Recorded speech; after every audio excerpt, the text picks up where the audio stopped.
Hi there. I'm glad you've come along tonight. Food has a way of carrying us back in time, doesn't it? A simple taste, or even just a smell, can unlock a whole chapter of memory.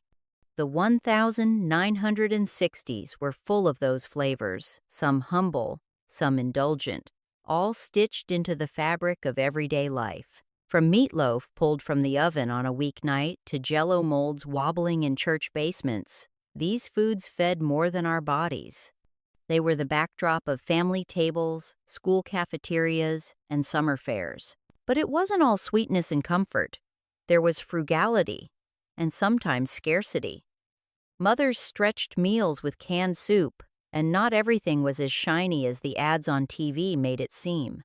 Still, even in the hard parts, there was a kind of creativity, a resourcefulness we often forget. If you enjoy these quiet journeys back, I'd be happy if you liked or subscribed. And tell me, where are you watching from? And what time is it there? I love seeing our little constellation of listeners light up across the map. I am glad you are here tonight. Food has always been one of the surest ways to bring back the feeling of a certain time. When I think about my childhood in the 1960s, it is not just the faces or the places that come to mind, but the meals that carried us through the days. The kitchen was the heart of every home back then. Ours smelled of bacon frying in the skillet, bread rising on the counter, and coffee perking away on the stove. It was the kind of warmth that wrapped around you before you even sat down at the table. Mama believed supper was not just about eating. It was the one time of day when no one had an excuse to be anywhere else. My brother Charlie might have been restless, and Daddy might have been tired from the garage. But when supper was ready, everyone gathered. We ate simple food, nothing fancy, yet it has stayed with me more than any restaurant meal I have ever had since.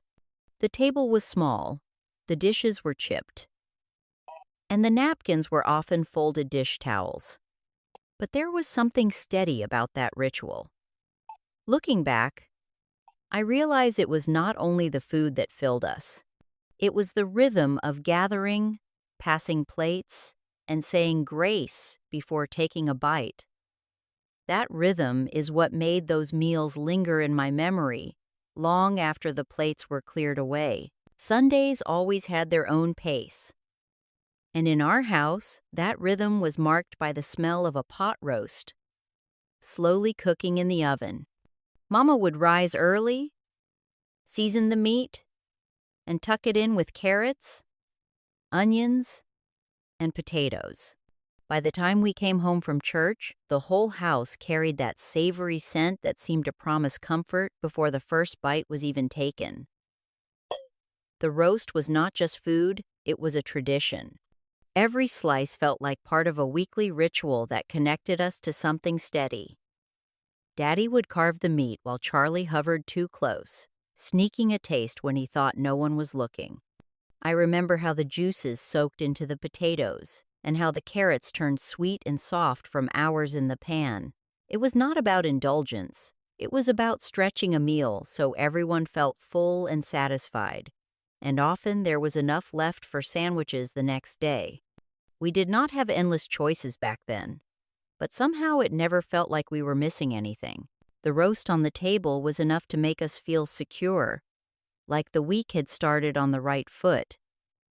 Looking back, I realized that the food itself was simple, but the meaning it carried was rich beyond words. Those Sundays gave me a sense of belonging that I still hold close.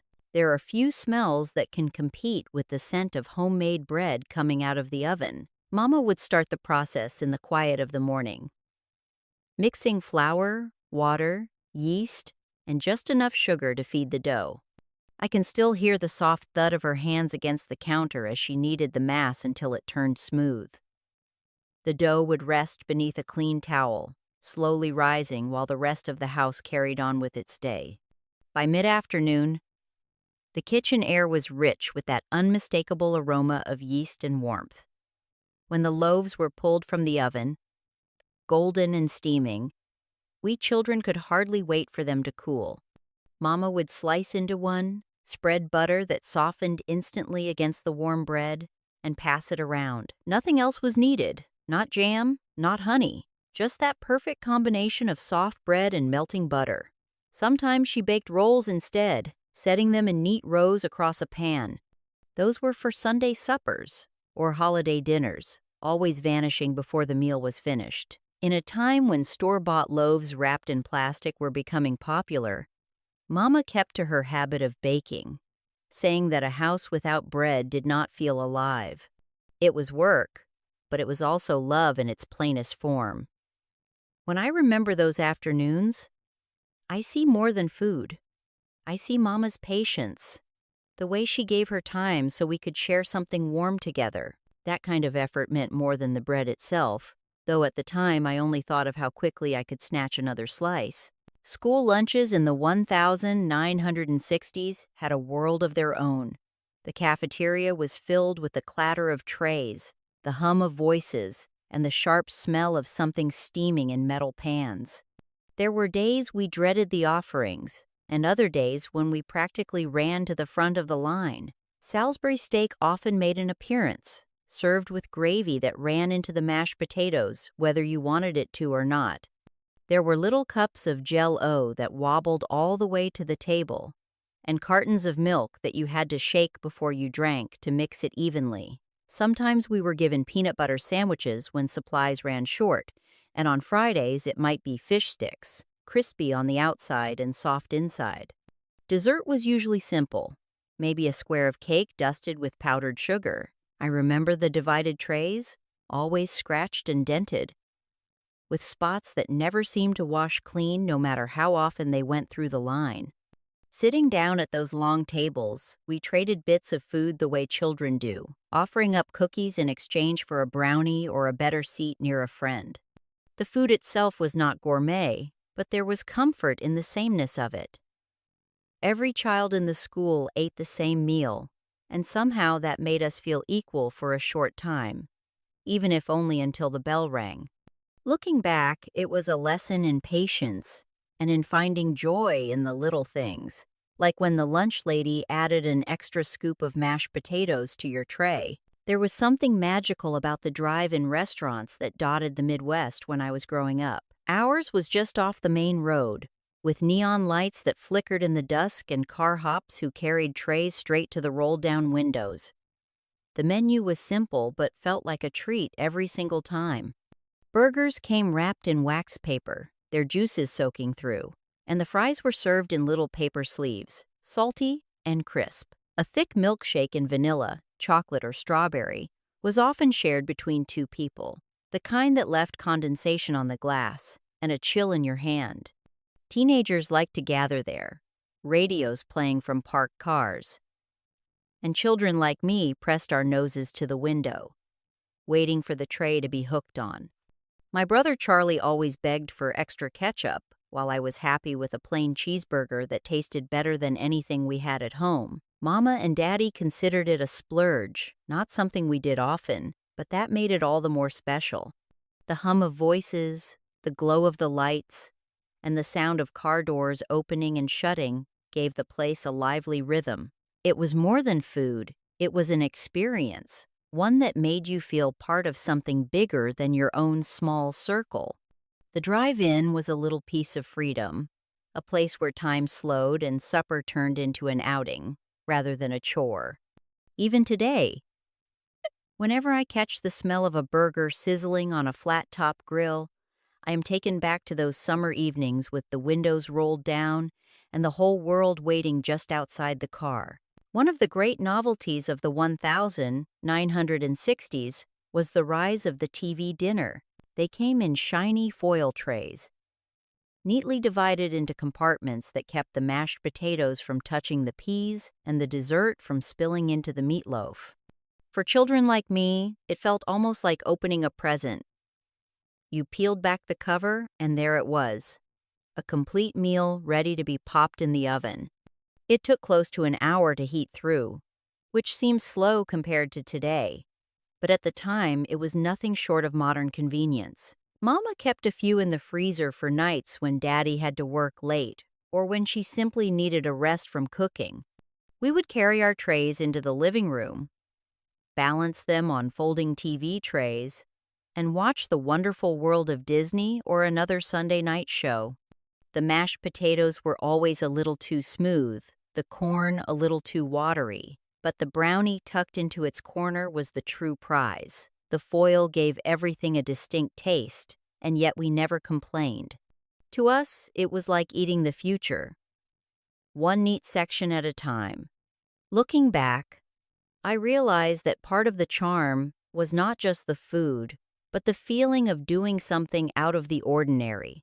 Supper in front of the television felt like a treat, a break from the rules, and those rare evenings carry a glow in my memory even now. If there was ever a dish that defined potlucks and church suppers in the 1960s, it had to be Jell-O salad. Those colorful, wobbly creations appeared on every long table draped with paper cloths and lined with casseroles. They came in every shade you could imagine: bright lime, ruby red, or a soft pastel pink, molded into rings, towers, and sometimes shaped pans borrowed from neighbors. Inside, you never knew quite what you would find. Some had canned pineapple, others were dotted with marshmallows that floated near the top, and a few even had grated carrots suspended in the middle. For children, the sight of those quivering desserts was a thrill, though adults treated them with more dignity. Mama often made hers with fruit cocktail, the kind from a can with little cherries that everyone hoped to scoop first. The salad sat proudly next to baked beans and potato casseroles, and no one thought it strange to serve them with meat and bread instead of saving them for after supper. I remember the cool sweetness melting on my tongue, a contrast to the heavier dishes on the plate. Making Jell-O seemed easy, but Mama always said it took patience, layering each color, and waiting for it to set before pouring the next. Sometimes the mold would not come out clean, and we would laugh at the lopsided results. It was a dessert that carried more joy than perfection. To this day, when I see those glossy shapes pictured in old cookbooks, I can almost hear the laughter of church basements, the scrape of folding chairs, and the clink of spoons against glass bowls as neighbors shared more than just food. Summers in my childhood would not have been complete without pitchers of Kool-Aid and lemonade stands on the corners of our quiet neighborhood streets. The bright packets of powdered drink mix were sold for pennies, their cheerful colors promising a sweetness that seemed to match the season. Mama would let us stir the sugar into a big glass pitcher, the wooden spoon clinking as the crystals slowly dissolved. The first sip was always tart, then sweet, with a taste that lingered long after the glass was empty. On especially hot days, we would set up a makeshift stand with a card table, paper cups, and a hand-drawn sign promising cold drinks for a dime. Neighbors would walk by, smiling as they handed over coins that clinked in the jar, not because they were thirsty, but because they wanted to encourage us. Charlie always drank more than he sold, and Mama would shake her head but never stop us. Lemonade stands were not about profit, they were about pride, and learning that effort could bring joy. Even now, when I see a pitcher of lemonade sweating on a counter, I can recall the squeak of the screen door, the crunch of gravel under passing shoes, and the chorus of cicadas buzzing through the afternoon heat. Those simple drinks taught us that refreshment was more than cooling off. It was about sharing something sweet with whoever wandered by. It was a small way to be part of the neighborhood, one cup at a time, and it left a taste in memory that no bottled drink could ever quite replace. Meatloaf was one of those dishes that made its way onto our table more often than I can count. And though it may have been simple, it carried a kind of magic in its own right. Mama knew how to stretch a pound of ground beef farther than seemed possible. She would mix in breadcrumbs, an egg or two, and seasonings from jars that had lost most of their labels. Sometimes she added chopped onions, though Charlie would fuss when he spotted them. Once it was shaped and nestled into the glass baking dish, she would spread ketchup across the top, which baked into a sweet and tangy glaze. The smell drifted through the house, letting us know supper was close. The slices were thick, often served with mashed potatoes and a spoonful of green beans on the side. If we were lucky, there would be enough left for sandwiches the next day, stacked cold on soft bread with a dab of mustard. Meatloaf was not glamorous, and no one bragged about it at potlucks, yet it carried us through lean weeks without complaint. What made it memorable was not the recipe itself, but the care that went into it. Mama always said you could taste effort in a meal, and I believe she was right. Every bite was steady, dependable, the sort of food that anchored a family without trying to be anything more than what it was. Looking back, I realize it was those ordinary meals that built the strongest memories. There was a certain thrill in walking to the corner store and standing in front of the soda cooler. The bottles sat half buried in icy water, their glass sides beaded with condensation, just waiting to be plucked out. Coca-Cola and RC Cola were the favorites, though sometimes I reached for a root beer or an orange soda if I felt daring. The caps had to be pried off with a mounted opener on the counter, the metal teeth catching with a satisfying pop. Taking that first sip straight from the glass bottle was like tasting happiness itself. The fizz sharp enough to make your nose tingle. Charlie liked to test how long he could drink without pausing, while I savored mine slowly, knowing it would be gone too soon. A soda cost only a dime, though even that was something we had to plan for.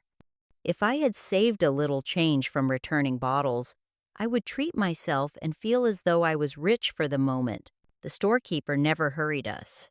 He let us stand there, dripping water from the bottles onto the worn wooden floor, watching the world through the big front window. Those drinks were not about quenching thirst alone. They were a reward, a small adventure, a reminder that sometimes the simplest pleasures shine the brightest. When I see a glass bottle today, heavy and cool in the hand, it pulls me straight back to those afternoons at the corner store, where life felt slower and every sip seemed to stretch out a little longer than the last. Church basement suppers were a cornerstone of community life in the 1960s. Long folding tables lined the room, covered with paper cloths and crowded with every dish you could imagine. The air carried the smell of baked beans, scalloped potatoes, ham, and casseroles of every variety. Women arrived balancing Pyrex dishes still warm from their ovens, while men helped set up chairs or stirred big metal coffee urns that hissed and steamed in the corner. Children darted between tables, sneaking cookies from trays or trying to claim the first slice of pie. The room hummed with conversation, neighbors catching up, farmers talking about crops, mothers comparing recipes, and older folks sharing stories from long ago. I remember balancing a paper plate heavy with food, praying it would not collapse before I reached my seat. My favorite part was dessert, rows of pies and cakes arranged with more care than you might expect in a basement hall. These suppers were never about showing off. They were about togetherness, a chance to feed both body and spirit. Sometimes the dishes were plain, other times inventive, but it did not matter because everyone's contribution was received with the same gratitude. Looking back, I realized those meals carried more weight than just food. They were acts of fellowship, proof that a community could come together with what each family had to spare and create something larger than themselves. Even now, the smell of strong coffee, mingled with the sweetness of pie, can carry me right back to those church basements, where kindness was served as generously as the food. Breakfast in the 1960s often began with the rustle of a cereal box. It was a time when colorful mascots grinned from the shelves, promising more than just a meal. Frosted Flakes, Sugar Smacks, and Trix all came in bright packaging that caught the eye of every child walking through the grocery store. The cereal itself was sweet, sometimes leaving the milk at the bottom of the bowl tasting like candy. But part of the excitement came from the prizes tucked inside, little toys or trinkets that made us dig down to the bottom long before the box was empty. Mama would frown when she found us elbow-deep in cereal, scattering flakes across the counter, but she rarely stayed upset for long. Saturday mornings were special. Bowls of cereal eaten cross-legged in front of the television, while cartoons flickered on the screen. Charlie liked to mix two kinds together, which I thought was reckless, but he claimed it made the flavors better. Cereal felt modern, a sign of convenience in a world still tied to bacon and eggs, though those never left our table either. Sometimes, when the box was nearly gone, Mama would roll down the top and clip it closed with a clothespin, stretching it just a little longer before the next grocery trip. It was not the healthiest way to start a day, but to a child in that time it felt like freedom poured into a bowl. Quick, sweet, and ready to brighten the morning before school or play. Fried chicken was not something we had every day, which made it taste even better when Mama prepared it. She would bring out her heavy cast iron skillet, the one seasoned black from years of use, and fill it with enough oil to make the skin crisp and golden. Each piece of chicken was dredged in flour and spices, sometimes dipped in buttermilk first if she had enough to spare. The sizzle as the meat hit the pan filled the kitchen with a sound as comforting as any hymn. The smell drifted through the house, pulling everyone closer before the meal was even ready. We usually had it on Sundays or for special gatherings, with mashed potatoes and green beans on the side. Charlie always went for a drumstick, while I tried to claim a thigh before anyone else. The crust was crunchy, the meat tender, and it tasted even better when eaten hot from the plate with fingers too impatient for forks. Leftovers, when there were any, became cold chicken wrapped in wax paper for the next day's lunch. Fried chicken was more than food. It was a sign that the day mattered, that Mama had taken extra care to give us something a little finer than the usual fare. Even now, whenever I hear the pop of oil in a pan, I am brought back to that small kitchen, the windows fogged with steam, and the steady hand of my mother turning each piece with a fork until it reached that perfect shade of brown. The penny candy counter was a wonderland to a child in the 1960s. At the corner store near our house, rows of glass jars lined the shelves, each filled with bright little treasures that seemed to sparkle in the light. A nickel or dime felt like a fortune when you could choose from licorice ropes, jawbreakers that lasted all afternoon, candy cigarettes tucked into cardboard boxes, or strips of paper dotted with colorful sugar buttons. The storekeeper would hand us a small brown sack, and we would point one by one as he reached into the jars with metal tongs. Charlie always went for the sour candies that puckered your mouth, while I liked the chocolate clusters that melted too quickly in the summer heat. Sometimes we would count our coins over and over before walking to the counter, weighing whether 2 caramels were worth giving up a handful of gumdrops. The candy itself was simple, often sticky or grainy, but the joy came from the choosing, from the sense of independence that even a few pennies could buy. Walking home with that little bag in my pocket was like carrying a secret treasure, rattling softly with every step. By the time I reached the front porch, half of it was already gone, but the sweetness lingered all the same. Looking back, I realize it was not about the candy at all, but about the freedom of making small choices and savoring them slowly, one bite at a time. Casseroles were a steady part of our suppers in the 1960s, and Mama had a way of making them seem new each time, even when the ingredients were familiar. Tuna noodle casserole was the most common, with its mix of pasta, canned tuna, and cream of mushroom soup topped with crushed potato chips or breadcrumbs for a bit of crunch. Green bean casserole often appeared at holidays, its creamy filling hidden beneath a crown of crisp fried onions that always disappeared too fast. Sometimes she made what folks now call tater tot casserole, though we simply thought of it as a way to use what we had, with layers of ground beef, vegetables, and those golden little potatoes baked on top. Casseroles were thrifty, stretching meat and pantry staples to feed a family of 4 with leftovers for the next day. Mama often assembled them in her trusty Pyrex dish, a piece of kitchenware that seemed indestructible and found its way into every church supper we attended. Though casseroles lacked elegance, they carried the comfort of predictability. You knew you would leave the table full, and you knew the dish would taste nearly the same each time. no matter who made it. For children, the appeal was in the crispy topping and the warmth of a dish that came bubbling straight from the oven. For parents, it was the assurance that supper could be served without straining the budget. Looking back, I see those casseroles as a reflection of the times, practical yet comforting, and proof that love could be baked into even the simplest of meals. Few sounds could spark excitement in a neighborhood like the cheerful chime of the ice cream truck rolling down the street. On hot afternoons in the 1960s, we would hear it from blocks away, a faint jingle that grew louder as we scrambled to find spare change. Sometimes Mama had a few coins ready, and sometimes we had to search between couch cushions or dig through the jar on top of the refrigerator.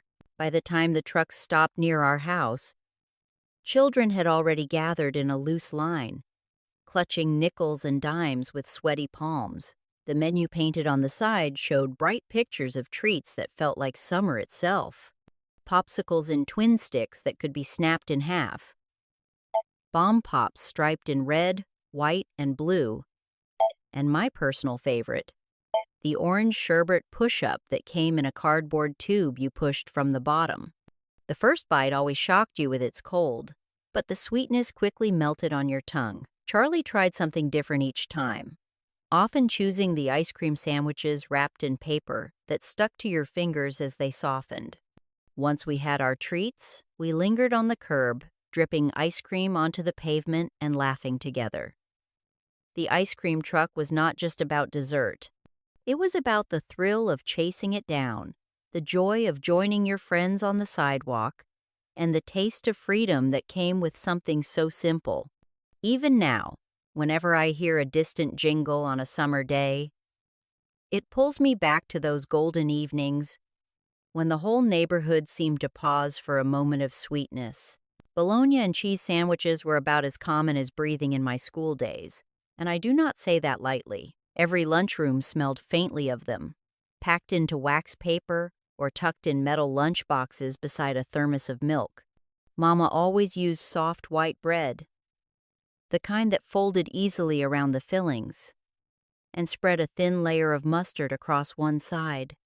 A slice of American cheese, perfectly square and wrapped in its own sheet of paper, went on top of a round of bologna that she cut straight from the stack. Sometimes she fried the bologna in a skillet until the edges curled like little cups, slipping it onto the bread while it was still warm. But most days it was cold and plain. I used to trade bites with Carol Ann at the lunch table, since she always seemed to have pickles tucked inside hers. We ate quickly so we could rush out for recess, but I can still remember the way that sandwich tasted, salty and simple, something you never grew tired of no matter how many you ate. Charlie used to complain that he wanted something different, but when Mama tried to pack leftovers or more complicated sandwiches, he ended up asking for bologna again the very next day. It was not glamorous, but it was steady, filling, and inexpensive. Looking back, I realized that those plain sandwiches carried more weight than the fanciest meals could have, because they were part of the rhythm of life. Just one bite now takes me straight back to a cafeteria table lined with chatter, laughter, and the promise of the playground waiting just outside. The pressure cooker was one of those kitchen tools that carried a mix of wonder and fear. Mama relied on hers often, especially when she needed to turn dried beans into supper or wanted a stew on the table faster than usual. The heavy pot sat on the stove, its lid locked tight, and as the heat built, the little valve on top began to hiss and rock. To a child, it seemed alive, rattling and steaming as though it might burst at any moment. Mama warned us not to get too close, telling us stories of lids that had blown off in other kitchens. Though I never saw such a thing myself, still the sound was enough to keep us cautious. Despite the noise, the results were worth it. Pinto beans cooked until soft and ready for cornbread, tough cuts of beef turned tender, or chicken stews that filled the house with rich aromas in less time than the oven ever allowed. It was a tool born out of necessity, saving fuel and stretching time, which mattered more than people realized. Charlie liked to sit at the table and count how many rocks the valve made in a minute, treating it like a game, while Mama watched with a careful eye until it was ready to be cooled. When the lid finally came off and the steam rose, it always felt like a little bit of magic had happened inside.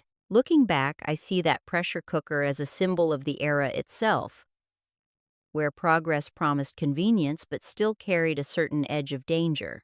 It turned ordinary ingredients into meals that lingered in memory, all while keeping a family fed on modest means. Few things tasted as good on a hot afternoon as a root beer float. The soda fountains were still around in the 1960s, though by then some were giving way to fast food chains. I can still picture the counter lined with chrome stools and the tall glasses filled with scoops of vanilla ice cream. The clerk would pull the tap and pour root beer slowly over the top, letting it foam up until it spilled a little down the sides. The first spoonful was always cold enough to make your teeth ache, the creamy sweetness of the ice cream mixing with the sharp fizz of the soda.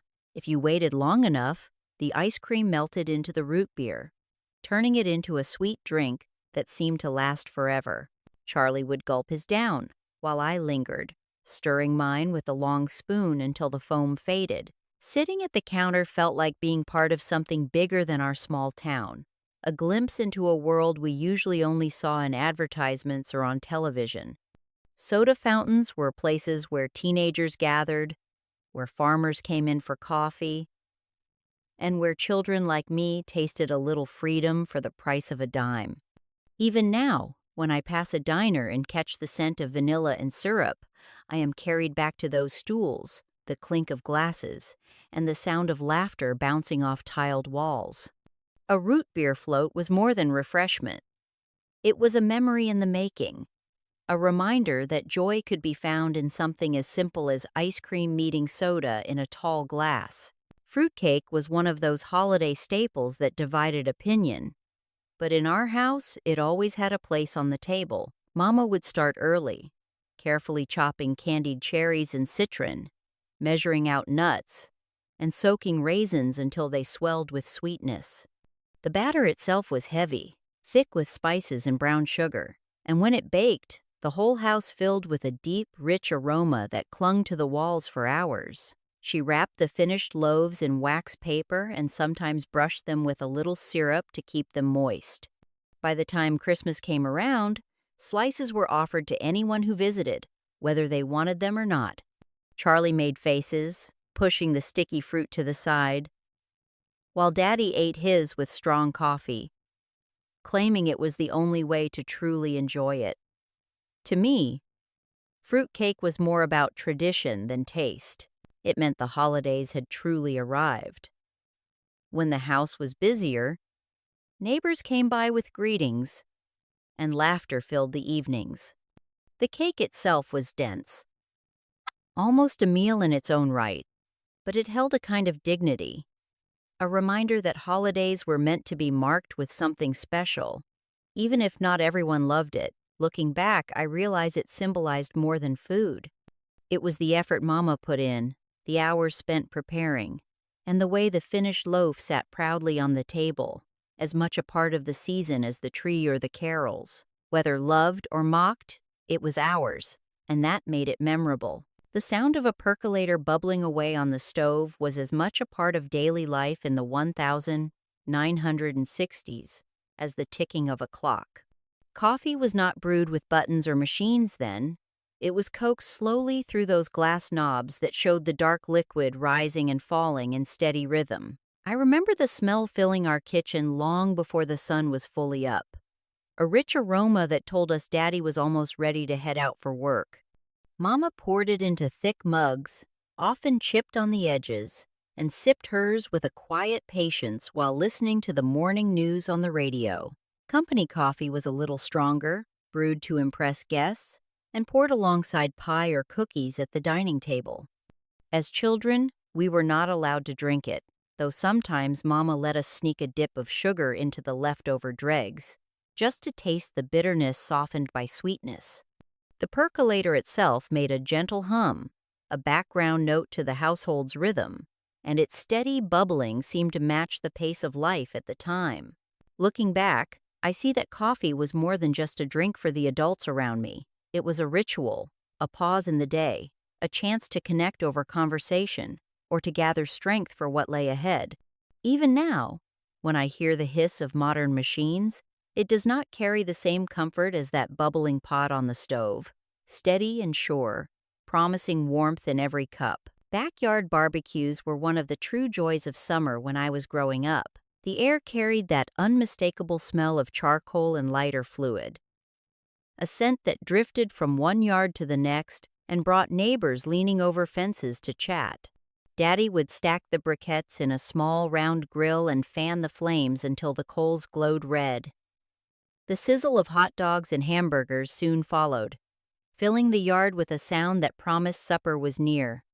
Mama prepared potato salad and corn on the cob in the kitchen, carrying it outside in big bowls covered with dish towels to keep the flies away. Children ran barefoot through the grass, chasing each other with sticky hands while paper plates bent under the weight of food. Sometimes we had watermelon cooling in a tub of ice, its sweet juice dripping down our chins as the evening light faded. Charlie always begged for an extra hot dog, and Daddy teased him by holding the tongs just out of reach.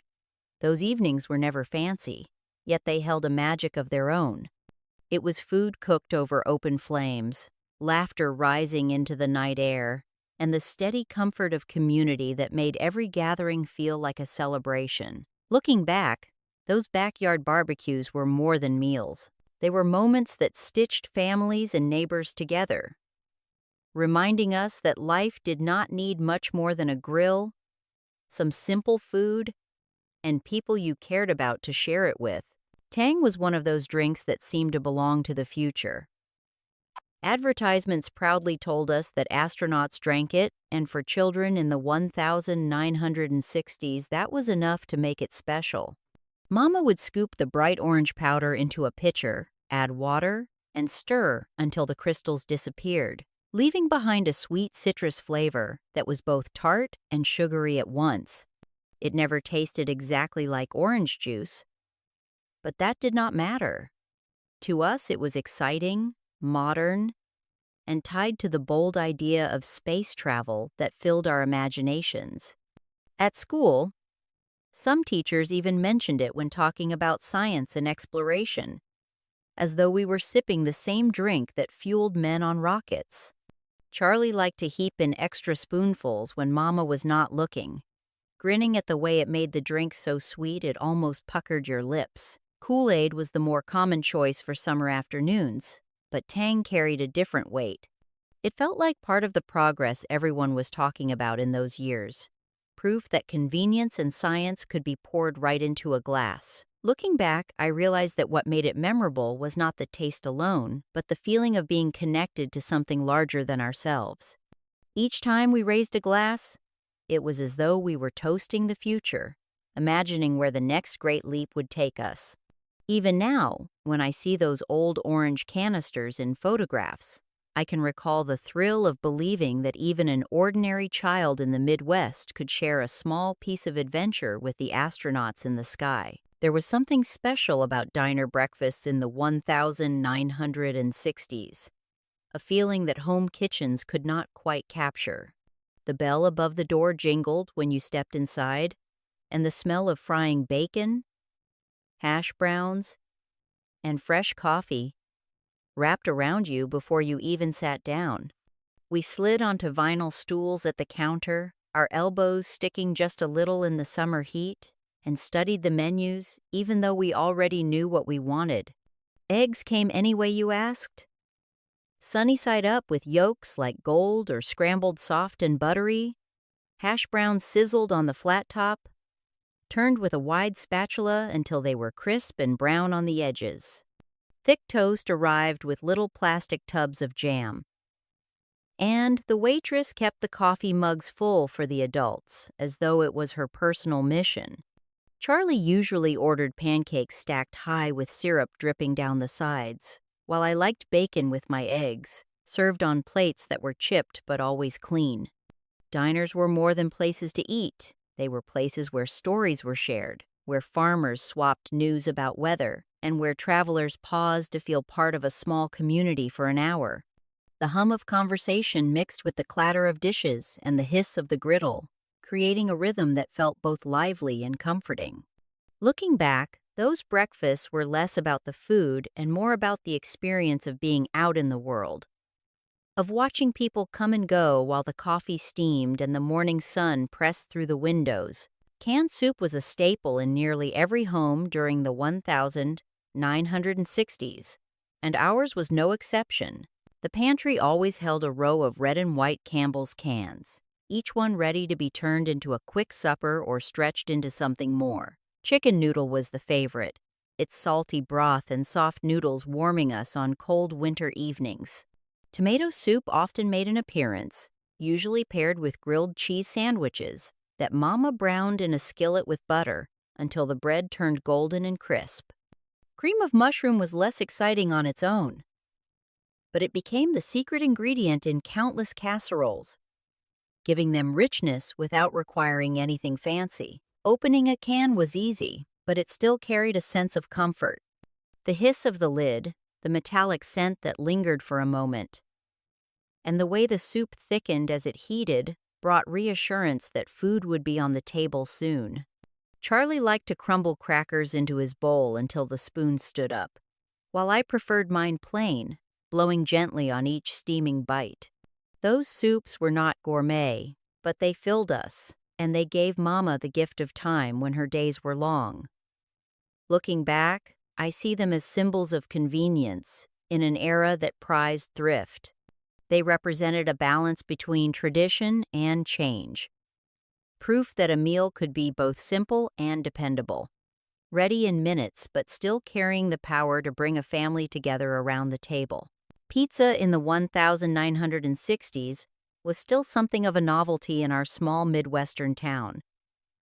It was not the everyday takeout it later became, but more of a treat that families sought out for special occasions. The local diner sometimes served a thin crust version with tomato sauce and a scattering of cheese, though choices were limited compared to today. Pepperoni and sausage were the most daring toppings on offer, and even those felt exotic to us at the time. I remember when Mama tried her hand at making pizza at home, using canned tomato paste, shredded mozzarella from the grocery store, and toppings like green peppers or onions if they were on hand. She spread the dough out in a rectangular pan, and it came out thick, chewy, and a little uneven, but to us, it was heavenly. Charlie loved to sprinkle extra oregano on top, though I usually picked it off, not caring for the sharp taste back then. The first time Daddy took us to a small pizza parlor in town, the red checkered tablecloths and dim lights made it feel like we had stepped into another world. Sharing slices from a large round pie, pulling the gooey strings of cheese apart, seemed almost like a celebration in itself. Pizza was not just about flavor. It was about the sense of adventure it carried, a glimpse of food traditions that had traveled from elsewhere and were slowly weaving into our own. Looking back, I realized that those early pizzas tasted of change, of new flavors being welcomed into ordinary kitchens, one slice at a time. Candy bars in the 1960s seemed bigger than life, both in size and in the way they felt like treasures tucked into a child's hand. A dime could buy you a sweet that would last the better part of an afternoon, and the choices seemed endless. Chunky bars with their squares of chocolate and nuts, marshmallow-filled treats wrapped in shiny foil, and caramel bars that stuck to your teeth all lined the racks at the corner store. I remember the thrill of standing in front of that display, weighing my options as though the choice were a matter of great importance. Sometimes Charlie and I would pool our coins to buy 2 different kinds, breaking them in half so we could share. The chocolate often softened in summer, sticking to the wrapper, but that never stopped us from peeling it back and licking our fingers clean. At school, trading candy bars was almost as common as trading baseball cards, each child boasting of which one was best. Mama rarely bought them herself, saying they were not good for teeth, but she would slip one into a lunch sack now and then as a surprise. Looking back, it was not just the candy that mattered, but the excitement of choosing. of savoring each bite as though it were more than sugar and chocolate.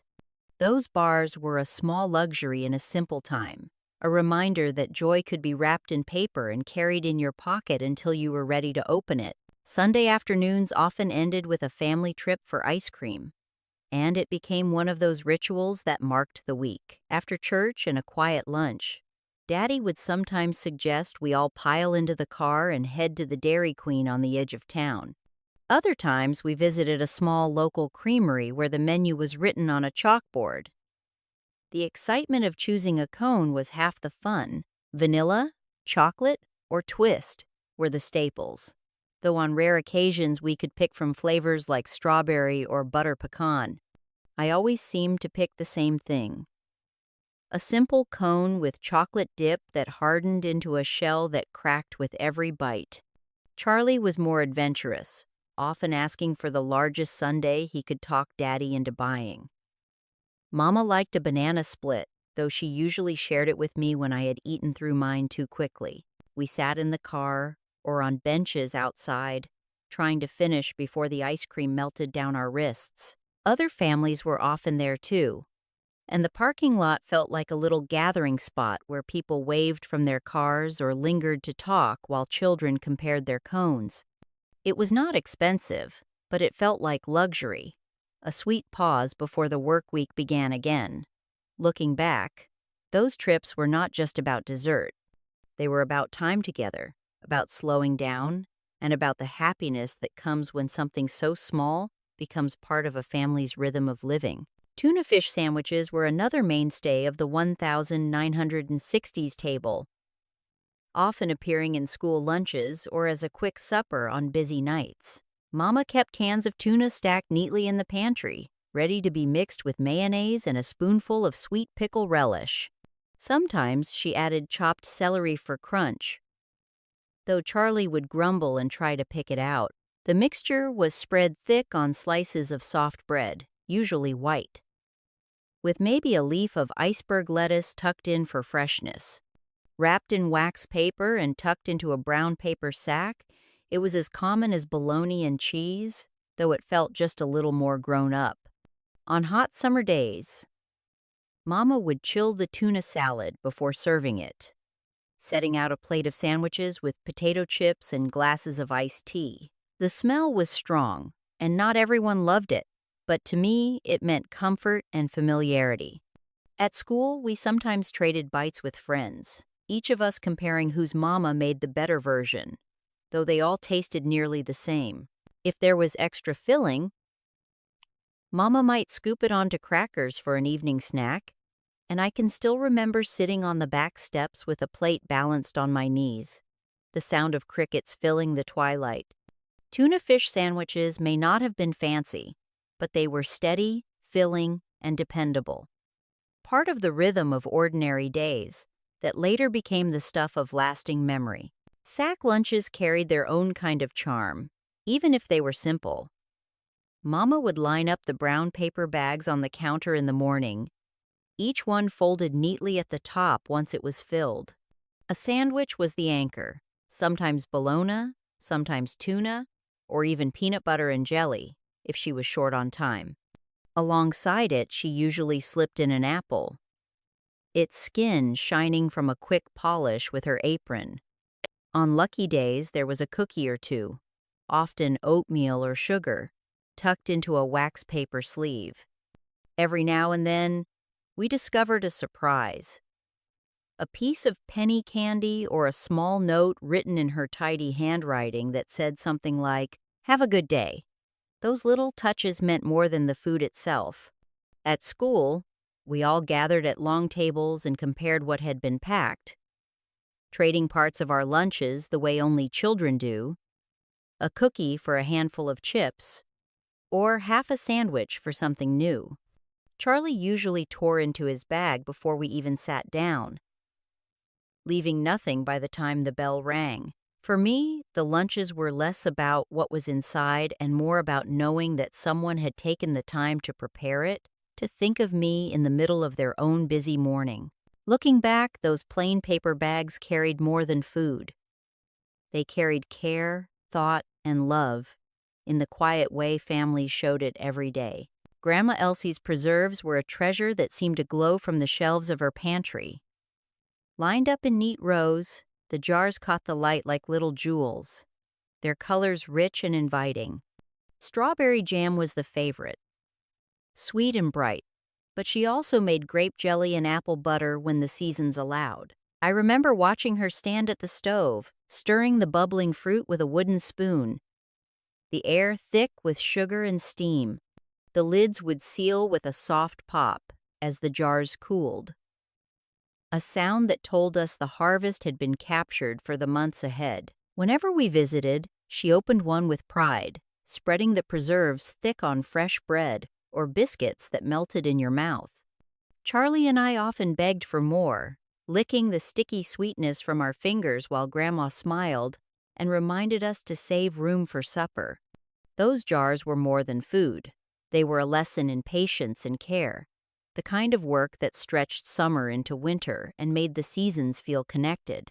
I can still see her hands, worn but steady, tying labels with bits of string and placing the jars back on the shelves with a satisfied nod.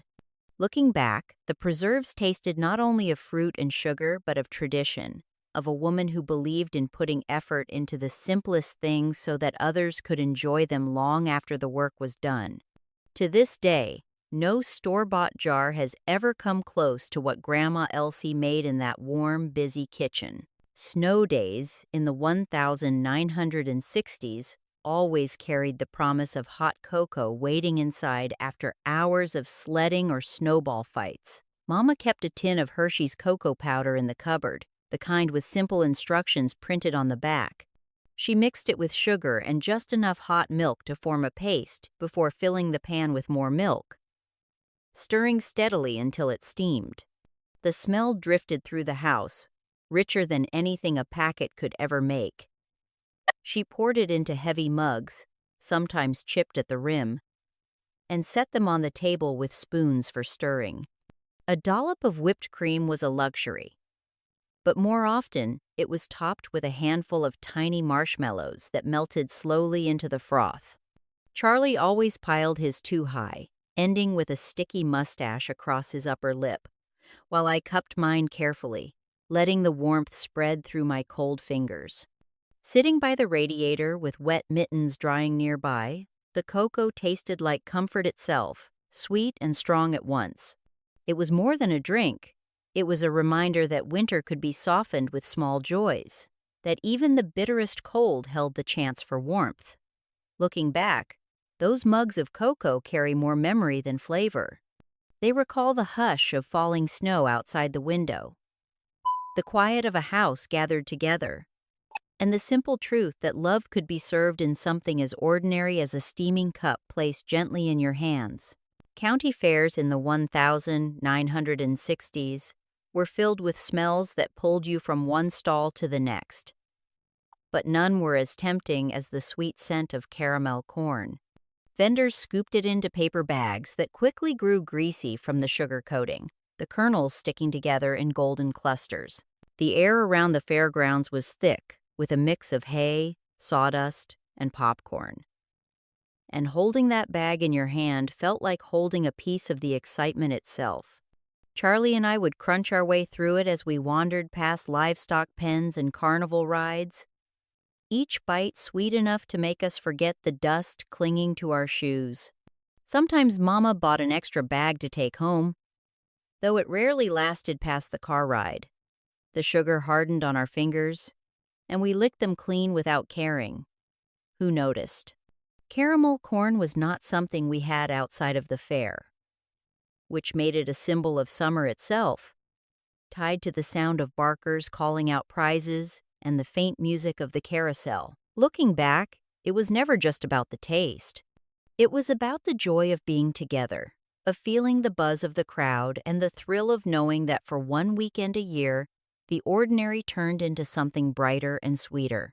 That bag of caramel corn was proof that childhood could be carried in your hands, warm and sticky, disappearing too fast but leaving a memory that lingers even now.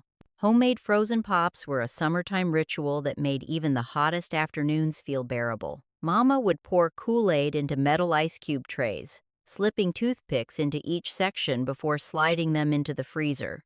We waited impatiently, opening the door too often and letting the cold air escape, only to be shooed away with a reminder that they needed time to harden. When they were finally ready, the cubes came out in bright colors, sticky and sweet, melting almost as soon as they touched your tongue. Sometimes she used leftover lemonade instead, and the tartness made our mouths pucker before we went back for more. Charlie was never patient enough to wait, tugging at the sticks until the cubes broke in half, leaving him with a frozen mess that dripped down his shirt. For us children, those pops were better than anything store-bought because they felt like ours, created from what we had in the cupboard and shared on the back steps as cicadas hummed in the trees. The cool sweetness carried us through long afternoons of running through sprinklers and chasing fireflies when evening fell. Looking back, those frozen treats were not remarkable in themselves. Yet they hold a place in my memory as clearly as any holiday meal. They were proof that joy could be made with just water, sugar, and a little imagination, turning something ordinary into a delight that tasted like childhood itself. Even now, when I see fancy molds and flavored popsicles in stores, I remember those crooked little cubes and the way they melted faster than we could eat them, leaving behind nothing but laughter and stained lips. Thanksgiving in the 1960s was a holiday that brought the whole family together around the table, even if the table was crowded and the chairs were mismatched. Mama would spend days preparing, starting with the turkey that roasted slowly in the oven until its golden skin filled the house with a fragrance that lingered long after the meal was over.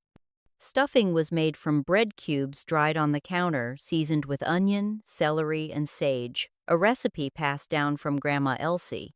Bowls of mashed potatoes sat ready to be covered in gravy, and there was always cranberry sauce, sometimes homemade but often from a can, its ridges still showing after it slid onto the plate. Pumpkin pie cooled on the counter, joined by apple pie, if there was time for both.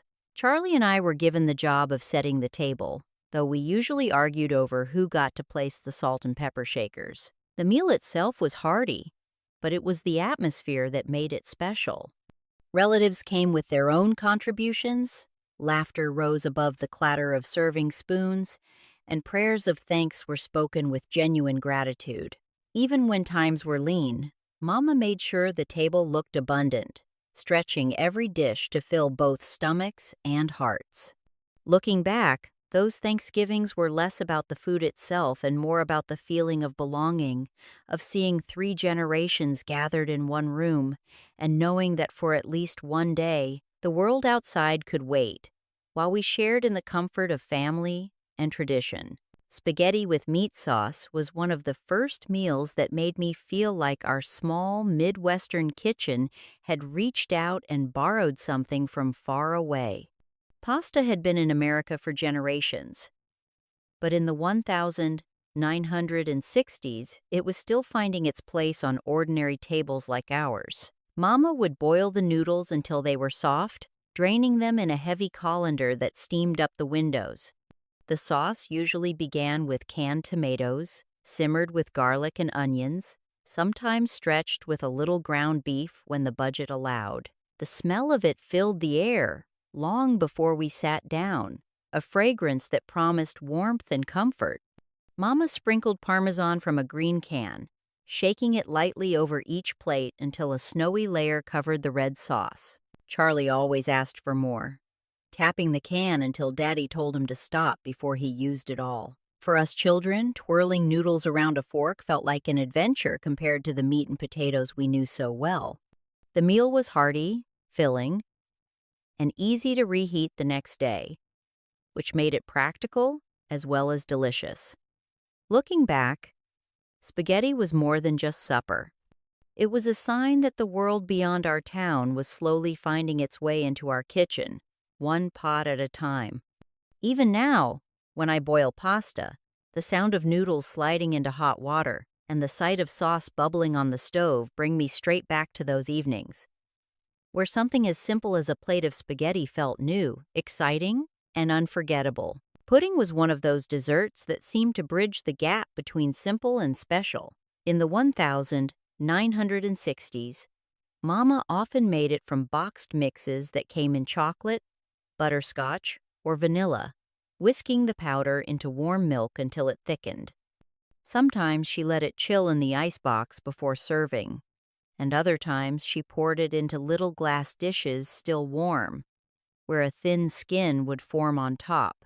Charlie loved that skin, scraping it off with a spoon before anyone else could touch it, while I preferred mine smooth, topped with a dollop of whipped cream if Mama had the time to make some.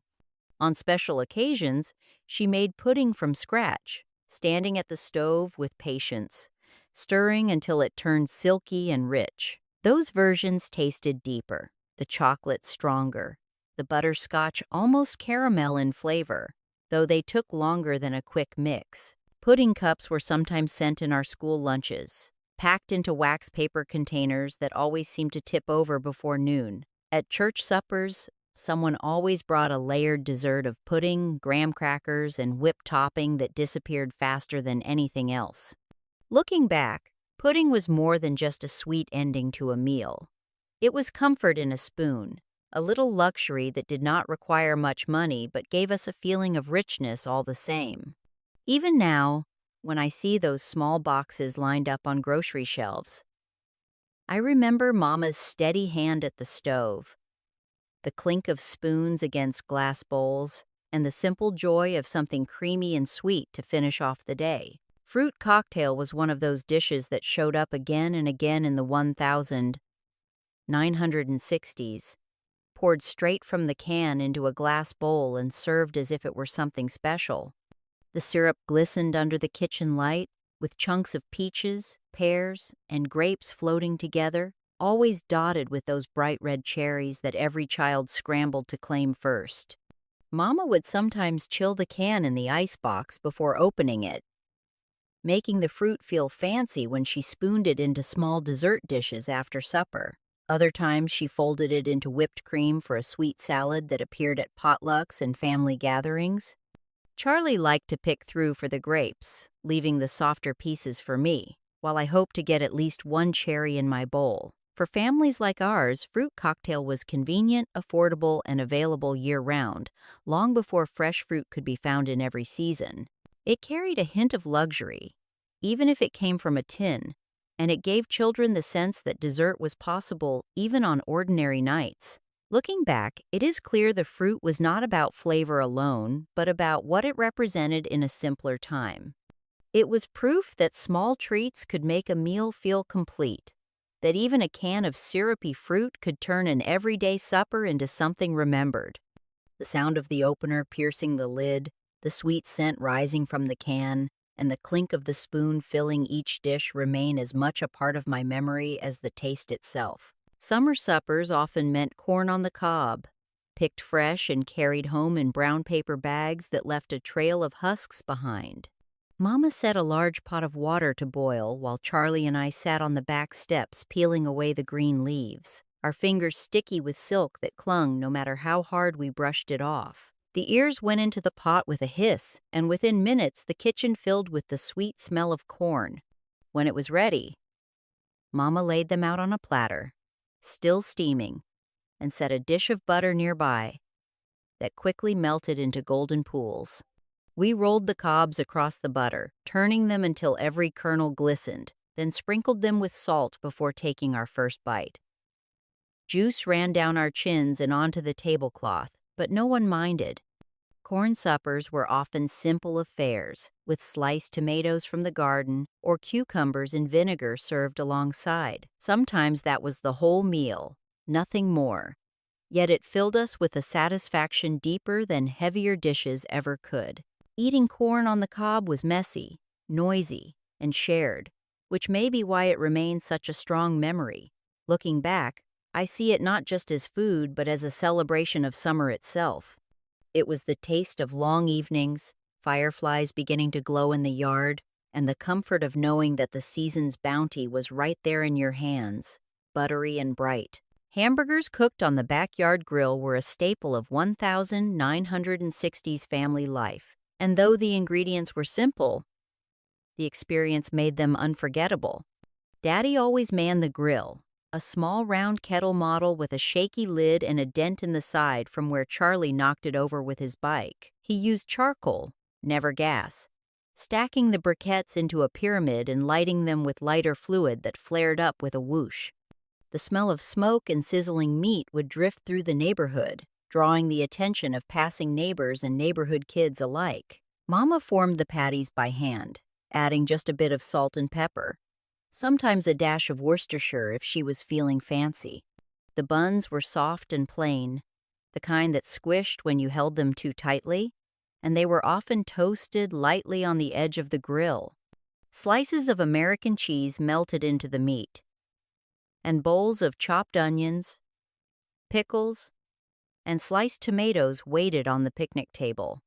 We made our own plates, adding ketchup or mustard, piling potato chips on the side, and eating while perched on lawn chairs or the porch steps. Sometimes the burgers were overcooked, sometimes the buns were a little stale, but none of that mattered. It was the act of being together, outdoors, with the sound of cicadas rising and the sun casting long shadows across the grass, that made those meals feel perfect. Looking back, hamburgers on the grill were more than a meal. They were a tradition, a signal that summer had truly arrived, and a memory that lives on in the scent of charcoal and the first bite of a hot, juicy patty. Homemade donuts were a rare and special treat in our house, usually made on a Saturday morning when Mama had both the time and the energy. She used a heavy pan filled with oil, set carefully on the stovetop, and while it heated, she rolled out the dough on the floured kitchen table. The scent of yeast and nutmeg filled the air, and we watched eagerly as she cut out the rounds using a drinking glass and used a bottle cap to make the little holes in the center. The first sizzle of dough hitting oil was always met with a hush, all of us leaning in as the donuts puffed up and browned. Mama turned them with a long fork, her fingers steady, then lifted them onto paper towels where they cooled just enough to touch. We tossed them in brown paper bags with sugar or cinnamon, shaking until the coating stuck to every side. The first bite was always too hot, but we never waited long enough. Charlie would grab 3 at a time, while I tried to stretch mine out, 1 bite at a time, savoring the crisp outside and soft, warm middle. The little holes, fried alongside the bigger donuts, were our favorite part. Mama said it was important to make something fun every now and then, even if it meant cleaning up flour tracked across the kitchen floor. Looking back, those mornings felt like a celebration. Not because there was a holiday or a reason, but because sometimes joy comes in the form of something fried, sweet, and shared before noon. Even now, I can smell those donuts when the windows are fogged with steam and the radio hums low in the background.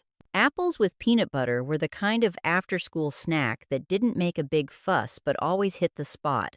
Mama would slice the apples thin, laying them out on a saucer with the skin still on, and scoop a generous spoonful of peanut butter into the center. The knife clinked gently against the glass jar as she scraped it clean. Sometimes she used red apples that were tart and crisp, other times green ones with a sharper bite. We'd sit at the kitchen table, still in our school clothes, the day's dust and noise fading into the quiet of home. Charlie liked to smear so much peanut butter onto his slices that it oozed over the edges, while I preferred just a little spread thin, trying to make it last. Some days we added raisins or a sprinkle of cinnamon, but most of the time it stayed simple. The mix of cool fruit and rich peanut butter was filling without being heavy, and it held us over until supper. It was one of those snacks that made you feel taken care of, not fancy or store-bought, but made with attention and steadiness. Mama believed in feeding us well, even in the small moments, and snacks like that told us we were worth the time. Looking back, I realize how those quiet pauses in the afternoon mattered. They were a chance to talk about the day, to slow down for a minute before chores or homework. Even now, when I bite into a crisp apple and taste that salty sweetness, I'm carried back to that kitchen, the way the light hit the linoleum floor, and the feeling of being safe and home. Mama's holiday cookies were more than just treats, they were a signal that something special was coming.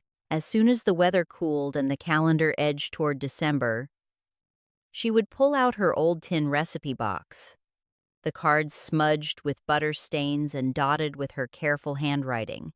Spritz cookies came first, pushed through a metal press into delicate shapes, trees, stars, wreaths, then dusted with colored sugar. Thumbprints filled with jam came next, their soft centers glowing like stained glass when the light hit just right. There were always sugar cookies rolled and cut into bells and snowmen, iced with pastel frosting that hardened into a soft shell. Mama worked late into the night sometimes, humming softly to herself as the oven clicked and ticked with each new batch. Charlie and I were in charge of decorating, though we made more of a mess than anything else, sneaking bites of dough and licking the spoons when she wasn't looking. The kitchen filled with warmth and sweetness, the counters crowded with cooling racks, and tins stacked high with wax paper between the layers. These cookies weren't just for us, they were shared with neighbors, brought to church, and sent in boxes to cousins we only saw once a year. Looking back, I think those baking days mattered as much as the holiday itself. They brought us together, flour-dusted and laughing, the radio playing softly in the background, and the whole house wrapped in the smell of vanilla and spice. Even now, no store-bought cookie tastes the same. None carry the weight of tradition and the love folded into every batch the way Mama's did. Picnic lunches were one of the quiet joys of growing up in the 1960s, especially when the weather was warm and the days stretched long. Mama would pack a wicker basket lined with a red checkered cloth, filling it with egg salad sandwiches wrapped in wax paper, potato chips rattling in a paper bag, and a mason jar of lemonade that clinked with ice cubes by the time we reached the park. Sometimes we had pickles or carrot sticks, sometimes a small tin of cookies if she had baked the night before.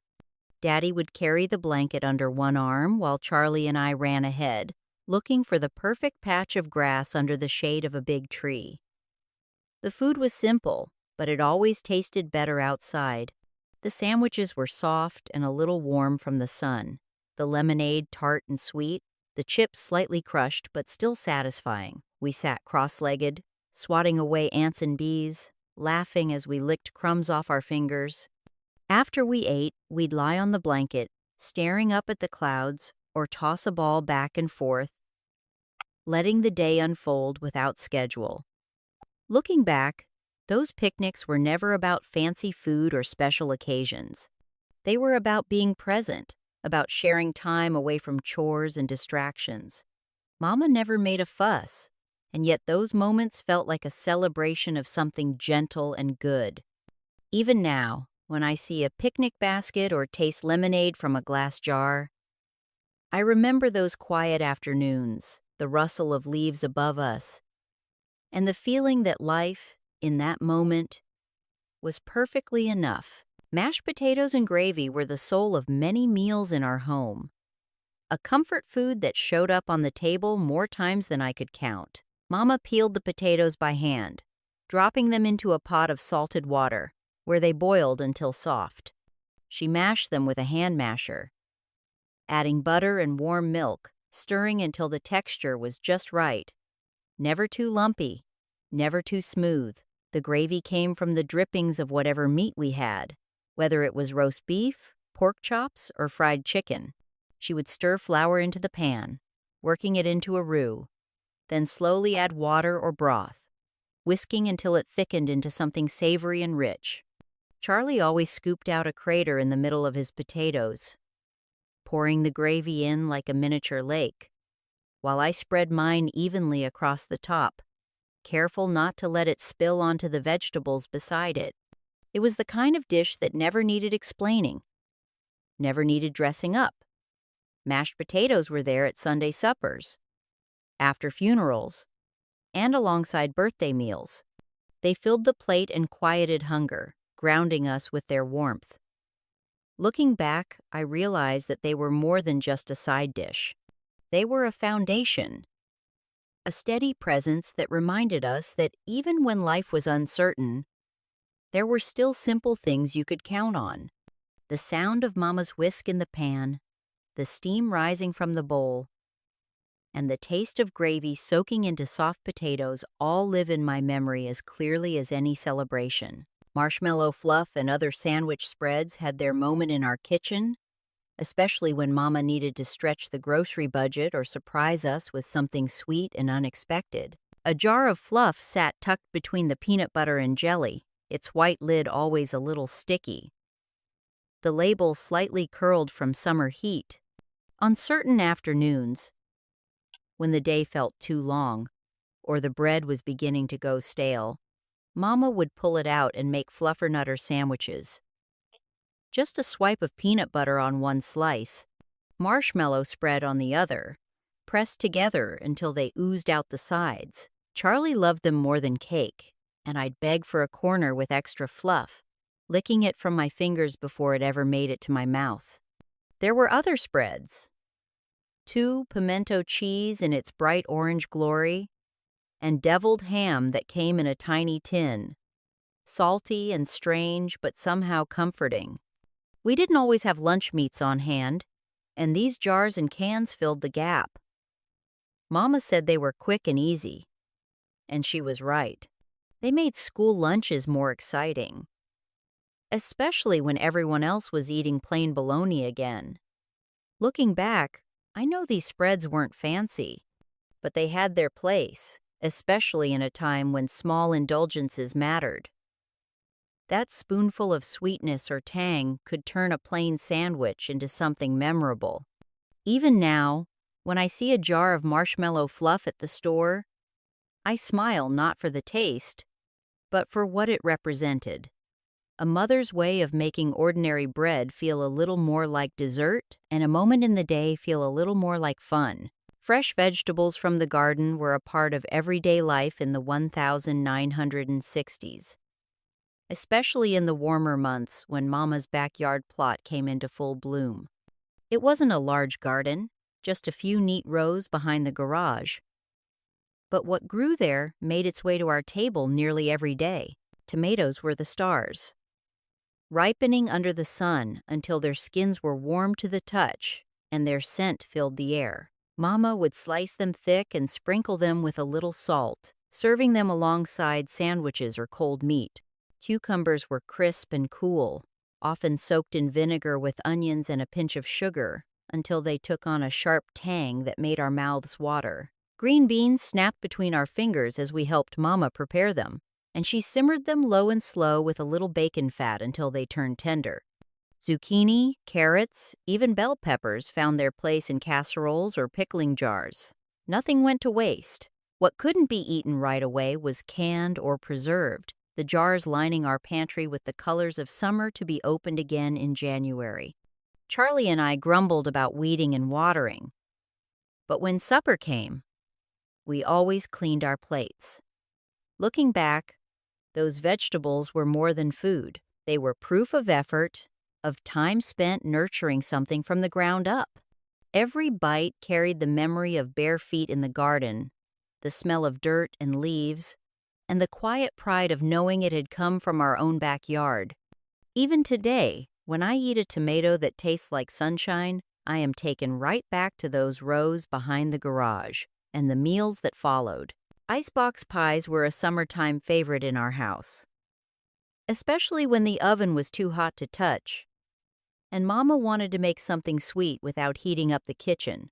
These pies were chilled, not baked, and they sat in the refrigerator for hours, firming up while the rest of the house tried to stay cool with box fans and lemonade. The crust was often made from crushed graham crackers, pressed into a glass pie dish with melted butter and just enough sugar to hold it together. For the filling, Mama used pudding or cream cheese whipped with condensed milk, sometimes folding in whipped cream to make it lighter. Lemon was her go-to, tart and creamy. poured into the crust and topped with a cloud of whipped topping. Charlie liked chocolate best, especially when it was sprinkled with chocolate shavings or crushed cookies. We'd watch through the fridge door, trying to sneak peeks without letting out the cold, asking over and over again if it was ready yet. When it finally came to the table, it was cool to the touch, smooth on the tongue, and gone in minutes. There were no leftovers on pie nights.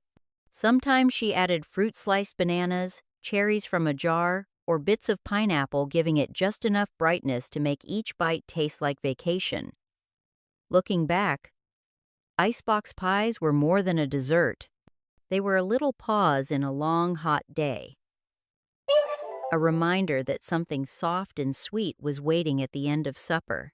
Even now, chilled pie on a hot evening still feels like Mama's quiet way of saying, "You've made it through the day.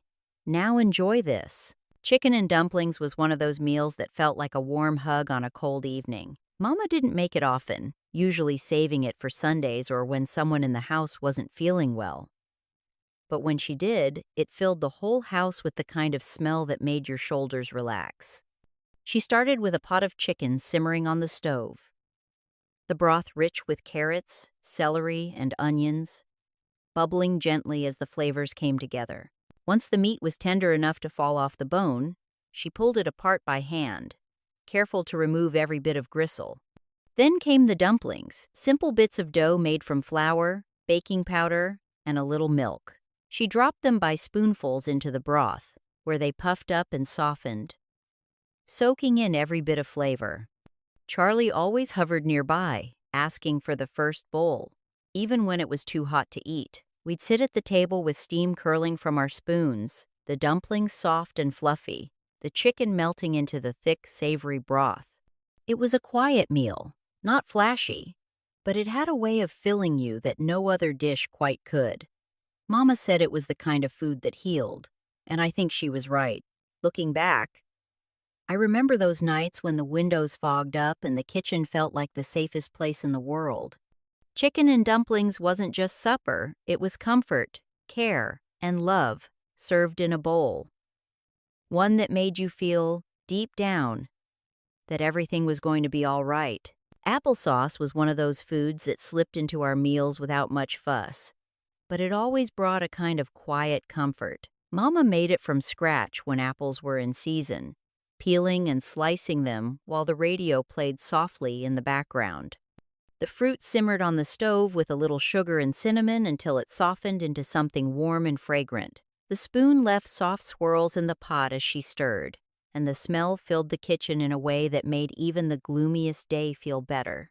Sometimes she left it chunky, other times smooth, depending on her mood or the type of apples she used. When she didn't have time to make it fresh, she'd open a jar from the pantry, the homemade kind she had canned in the fall, and serve it alongside pork chops or roasted chicken. Charlie liked to eat it cold, straight from the jar, while I preferred mine warm with a pinch of extra cinnamon. It wasn't considered fancy, not something you'd bring to a potluck or write down as a holiday dish, but it was steady and always there when we needed something gentle. Looking back, applesauce reminds me of the quiet moments at the table school nights, simple suppers, and the way Mama always knew when we needed something soft and easy. Even now, when I catch the scent of stewed apples or dip a spoon into a warm bowl, I remember that kitchen, the soft clink of the pot lid, and the feeling of being fed not just to fill a stomach, but to soothe the spirit. Watermelon was the crown jewel of summer, a reward that came after a long day in the sun, sticky with sweat and grass stains. Mama always picked the ripest one she could find, thumping it with her knuckles and listening for that hollow sound that meant it would be sweet. Daddy would slice it on the picnic table in the backyard, the knife sinking in with a satisfying crack as pink juice spilled out onto the wood. He cut thick wedges, each one with a curve of green rind that served as a handle, and passed them around like slices of pie. Charlie and I would sit cross-legged in the grass, spitting black seeds as far as we could, laughing at who got them the farthest. The juice ran down our arms, sticky on our chins, and nobody minded. Sometimes we salted our slices just a little, something Mama said brought out the flavor, though I always preferred mine plain. Watermelon wasn't just a snack, it was a signal that summer had truly settled in. It came out after barbecues, on 4th of July evenings, and at family reunions, where coolers were filled to the brim with sliced fruit wrapped in foil. Looking back, I remember the feel of the sun on my back, the hum of cicadas, and the sharp sweetness of that first bite. It was simple, yes, but perfect in its own way. Even now, when I see a watermelon split open at the farmer's market, I'm taken back to those golden evenings in the yard, the porch light flickering on, and the sound of laughter rising with the fireflies. Macaroni and cheese was the kind of dish that never made a big fuss, but quietly won over every table it sat on. In the 1960s, we had two kinds: Mama's homemade version baked in the oven until the top turned golden and crisp, and the boxed kind with that unmistakable orange powder stirred into hot noodles on the stovetop. Both had their place. On busy nights, she'd reach for the box, boiling elbow macaroni until it was just right, draining it into the sink with a puff of steam, and then mixing in butter, milk, and that bright cheese packet that always stained the spoon. It came together in minutes, and we devoured it just as quickly. But when there was time, especially on Sundays or when company came, Mama would make it from scratch. She started with a roux, adding shredded cheddar little by little, the sauce thick and velvety before she poured it over the pasta and slid it into the oven. The corners always browned the best, and Charlie and I fought gently over those crispy edges. Served beside ham, meatloaf, or even just on its own with peas on the side, macaroni and cheese never disappointed. It was filling, familiar, and warm in a way that stayed with you. Looking back, it wasn't just comfort food, it was a kind of reassurance. No matter what else was happening, there was always something creamy and dependable waiting in that casserole dish. Even now, when I see a bubbling tray of mac and cheese, I remember the chipped white baking dish on Mama's table, the sound of forks scraping plates, and that full feeling that went deeper than just a good meal. Cinnamon toast was one of those humble little things that somehow tasted like magic. Mama usually made it in the late afternoon, especially on cold days when the sun started to dip early and we still had homework to finish. She'd take slices of soft white bread, spread them with butter all the way to the edges, and sprinkle on a mix of sugar and cinnamon she kept in an old spice jar with a faded label.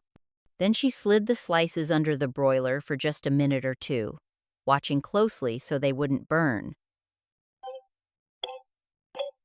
The sugar would melt and bubble slightly, forming a crackly layer on top that crisped as it cooled. Charlie and I would come running as soon as the smell reached the hallway, sweet and warm with that slight toasty edge that made our mouths water. We'd sit at the kitchen table with our elbows on the formica and our feet swinging, each bite melting on the tongue, with just the right balance of crunch and softness. Sometimes she cut the toast into triangles, and sometimes she left it whole, depending on how much of a hurry we were in. It wasn't a fancy snack, not something anyone bragged about or brought to potlucks, but to us, it felt like a little luxury. Looking back, I think that cinnamon toast meant more than the sum of its parts. It was a pause, a bit of sweetness in the middle of an ordinary day, and a reminder that even the simplest foods could be made with love. And somehow, that love made it taste better than anything store-bought ever could. Potluck suppers at school were a true reflection of the times, humble, generous, and filled with dishes that came straight from family kitchens. The long tables in the gymnasium or cafeteria would be pushed together, covered with creased tablecloths and lined with foil-covered pans, slow cookers, and glass baking dishes still warm from the oven. Every family brought something, and no one left hungry.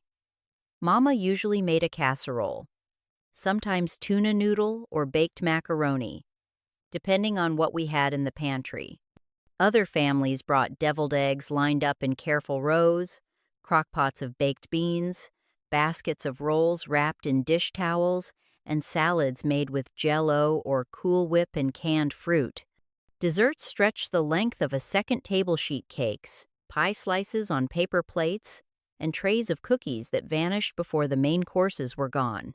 Coffee perked in tall metal urns in the corner, and little kids like me drank punch from paper cups that quickly turned soft from the moisture. Charlie always made a beeline for the brownies, while I took a little bit of everything, careful not to leave anything untouched on my plate, out of respect for the women who had made it. The room buzzed with conversation.